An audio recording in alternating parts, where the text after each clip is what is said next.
மேலறை தியானம் மார்ச் மாதம் 15ஆம் திகதி 2026ஆம் ஆண்டு. எழுதியிருப்பவர் எலீனா எப்தோ, நாகாலாந்து, இந்தியா. தலைப்பு: நியாயம் தீர்ப்பதிலிருந்து விலகுதல். வாசிக்க வேண்டிய வேதப்பகுதி யோபு 4ஆம் அதிகாரம் 1ஆம் வசனம் தொடங்கி 6ஆம் வசனம் வரை.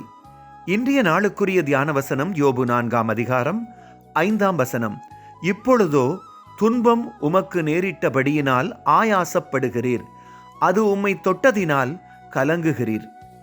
கடந்த 10 வருடங்களாக ஒரு நிலையான வேலை கிடைக்காததால் ஏற்பட்ட பணக்கஷ்டம் பயத்தை தந்தது. ஒரு நிரந்தர வேலைக்காக ஜெபித்தேன். கிடைத்த ஒவ்வொரு வேலையையும் கடவுள் தந்தது என்று நம்பித்தான் ஆரம்பித்தேன். ஆனால் சிறிது காலத்திலேயே விலக வேண்டிய நிர்பந்தம் ஏற்பட்டு விடுகிறது. கடவுளின் திட்டத்தை அறியாததால் வெளிப்படையாகவே எனது துன்பத்தை காண்பித்தேன். ஆனால் ஒரு விசுவாசியாக ஊழிய காரியங்களில் ஈடுபடுவதால் பலர் என்னை குற்றம் சாட்டினர்.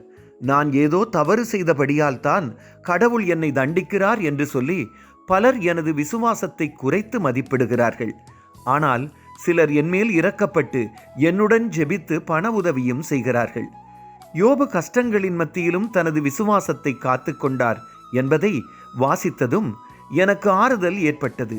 யோபுவில் குற்றம் சுமத்தி நியாயம் தீர்த்த அவனது நண்பர்களைப் போல் அல்லாமல் கடவுள் யோபுவில் மகிழ்ச்சி அடைந்தார். மற்றவர்களின் துன்பத்தை விளங்கிக் கொள்ளும் தன்மையை இந்த அனுபவம் எனக்கு கற்பித்ததுடன் கடவுள் நன்மையைத்தான் தருவார் என்ற எனது நம்பிக்கையை பலப்படுத்தியது. ஒருவரின் விசுவாசத்தை பற்றி கடவுளே சரியாக அறிவார். வேதனையில் இருப்போர்க்கு அன்பையும் இரக்கத்தையும் காண்பிப்பதே எமது கடமை. ஜெபம். அன்பான கடவுளே, வேதனைப்படுபவரை நியாயம் தீர்க்காமல் வேதனையை உணர்ந்து உதவி செய்ய உங்கள் வழிநடத்தலை தாருங்கள். இயேசுவின் நாமத்தில் ஆமேன். இன்றைய நாளுக்குரிய சிந்தனை: வேதனைப்படும் ஒருவருக்கு இன்று இரக்கத்தை காண்பிப்பேன். கர்த்தருடைய அன்பும் இரக்கமும் பலப்படுத்தலும் இந்த நாளில் உங்கள் அனைவரோடும் கூட இருப்பதாக.